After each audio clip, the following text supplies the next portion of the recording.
almost a month now, we've all been fixated on this Aryan Khan-Wankhede case in Mumbai.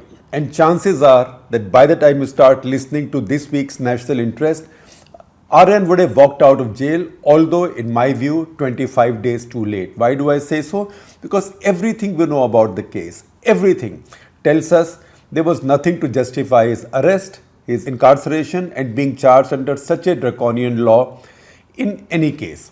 His ordeal, however, has produced another star of sorts, and I say star in single quotes, star of sorts, that is Samir, middle name Dawood, or Gyandev Wankhede. Now, he's become a star, although not of the kind that he may have wanted to be. Nevertheless, what kind of star, good or bad, a wronged hero or a villain who finally got caught out, you can decide. Because he's a polarizing figure. For some, he's a reservation fraud who allegedly told a lie about his caste and hid the fact that he is a Muslim, because if he was a Muslim, nothing wrong with that, a Muslim being in any of the All India or Class 1 or Central services. But to get selected in the scheduled caste quota, he used caste and hid his religion. Some people believe that. Some people think that he is a victim. In fact, that he is a Muslim and a Dalit and yet is being victimized by entitled elites only because he dared to go after them. So both these views exist. We don't have sufficient facts to take a position one way or the other. Now for some, again, he is a bully and probably a blackmailer, right, who targeted the rich and the famous, especially in Bollywood, for fame and allegedly for ransom. That's what that other witness has said, and some of those allegations also Nawab Malik of NCP has been making. For others, he is finally the one brave narc who has the courage to do his job, no matter how powerful his quarry. So once again, we cannot take sides on this, not because we are afraid of taking sides, but because we do not have all the facts. Our instinct, you might say, what's your instinct? Our instinct comes from subjectivity, because that's how we see the facts arrayed before us. We shall get off the curb on this. That's why, so I will not debate whether he is right or wrong or which side is correct on him, and focus on something else, something which is less tangible but not at all polarizing. It is called propriety in government service, particularly in Class 1 services, All India services, IAS, IPS, IRS. Now let me ask you a trick question at this point. How many IAS officers can you name in the country right now? Your cousins, brothers, sisters, parents, children, neighbors, school friends are excluded. But people who you might know from their prominence or fame, how many can you name for me right now? Or IPS officer for that matter. And finally, that one service that we interact with in our normal lives so rarely, that is the Indian Revenue Service. We are quite happy if we don't have to interact with the proverbial taxman or woman, and if at all, we can always trust a chartered accountant to talk to them on our behalf. So if I asked you to name just one IRS officer in the country off the bat, I bet it would be Samir Wankhede. Now, he's not only the most famous IRS officer in the country today, but in a very long time. It is serendipitous that the two most headlined names from the other Class 1 or All India services at this point, IAS and IPS, have also not necessarily been there for good reasons in the headlines, I mean.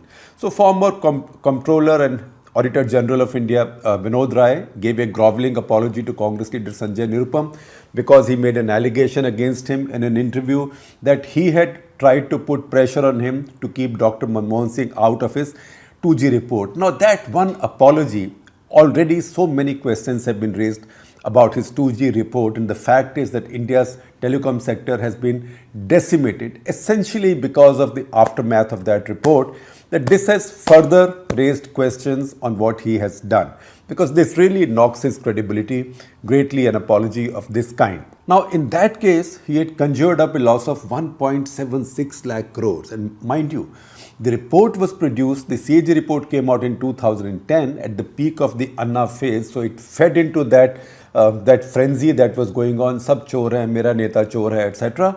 But the deal was of 2007, and some of us who dare to point out that in 2007, 1.76 lakh crore, 1,76,000 crore rupees was $2 billion more than all of India's defense budget. Army, Navy, Air Force. Could the value of this much spectrum in 2G be more than India's defense budget? But then the risk was that if you question those figures, if you question the holy, venerable National Accountant General, then you risk being labeled pro-corrupt. So that mythology got built. The same thing happened soon enough with coal. Now that those stories have unraveled, as indeed India's telecom sector and the coal sector, we've seen the crisis there also. Now let's come to the IPS. We've looked at IRS, IAS, let's look at IPS. The same Mumbai which produced Wankhede, the zonal narcotics chief, who now in his own defense is citing the testimony of the young man, he charged with a crime with a possible 10-year sentence. That's Aryan Khan. So he's now telling the court, see, even Aryan Khan says he made no charge of extortion against me. So I'm innocent, right? Same city of Mumbai has given us a police commissioner who's absconding. So all of Maharashtra police cannot find one of its most senior officers, prominent, eminent, well-known, everybody knows his pictures, never shy of publicity. Non-bailable warrants are being posted everywhere for him. So you have IPS, IRS and IAS, the trinity of our wanted class 1 services, and Parambir Singh, Samir Wankhede and Vinod Rai as their representatives in today's most prominent and bad headlines. What does it tell us, and what does it tell these services? Now, I have deliberately chosen this order. Somebody might say, why have you put IPS ahead of IRS and IPS and IRS both ahead of the IAS? So, I have deliberately chosen that hierarchy. IPS first because the guy from IPS is actually an absconder, ducking a lot of serious IPC charges. These are not traffic offences, these are serious IPC charges. And he's absconding now for some time. So IPS gets the top slot. Number 2, IRS, simply because he's in court seeking protection from arrest and is yet to answer 100 questions on his conduct. The person or the people he arrested after having been incarcerated for more than 3 weeks are being released because there is apparently very little against them, as there was very little against Riya Chakraborty and others, her brother and others, who were arrested in the earlier phase of the same kind of a publicity campaign.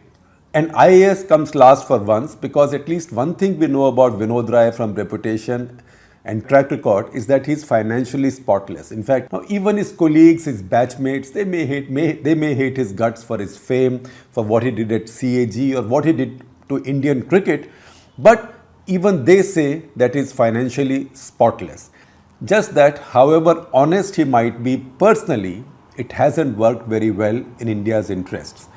These 3 stars of today speak poorly of our class 1 services in their own different ways. It is to fight for these services that lakhs of our brightest young men and women slog for years at coaching institutes, often making their parents sell their land and buffaloes in that one hope, my kid will crack UPSC. Then they walk into their respective academies with pride in their hearts, stars in their eyes, and mostly with a great deal of idealism. I speak from experience of having spoken at these academies at various points of time and interacted with many young recruits over the past couple of decades. No, I am not about to lapse into a convenient sab chor hai mass condemnation.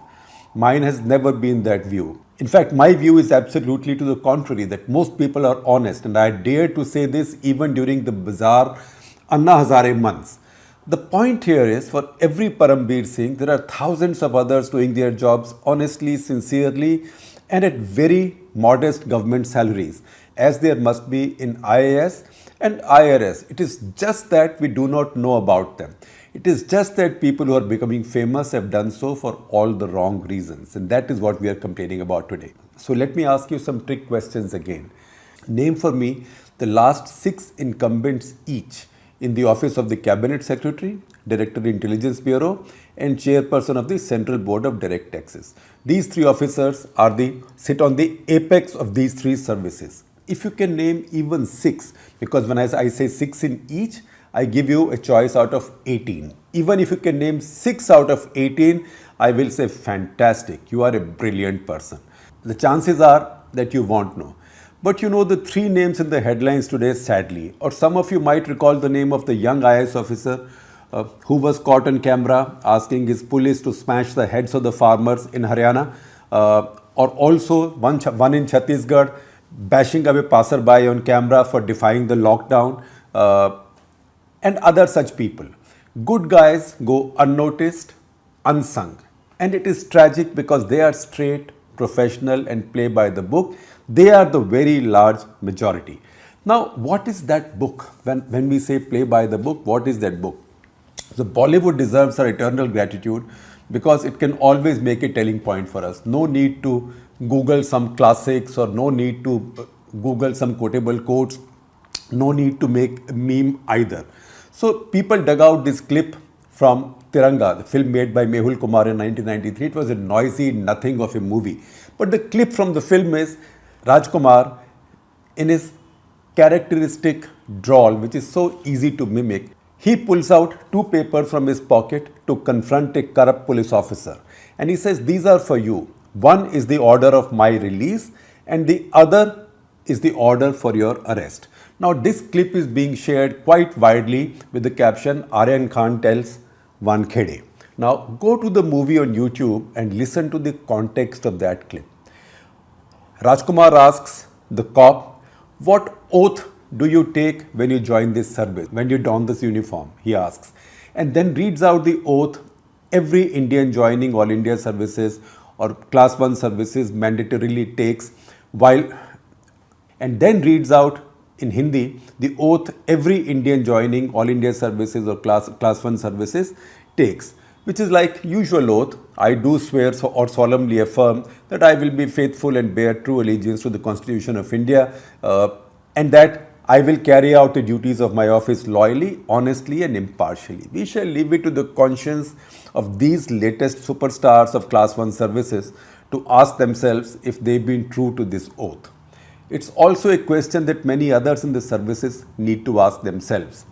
As they lock up students for sedition and UAPA only because of the cricket team they support, or for sharing Greta Thunberg's toolkit, or trumping up charges against anybody they believe that political leaders, political bosses want fixed today, and बाद में देखा जाएगा, court में देखते रहेंगे, but process is the punishment because you can throw charges at an innocent person.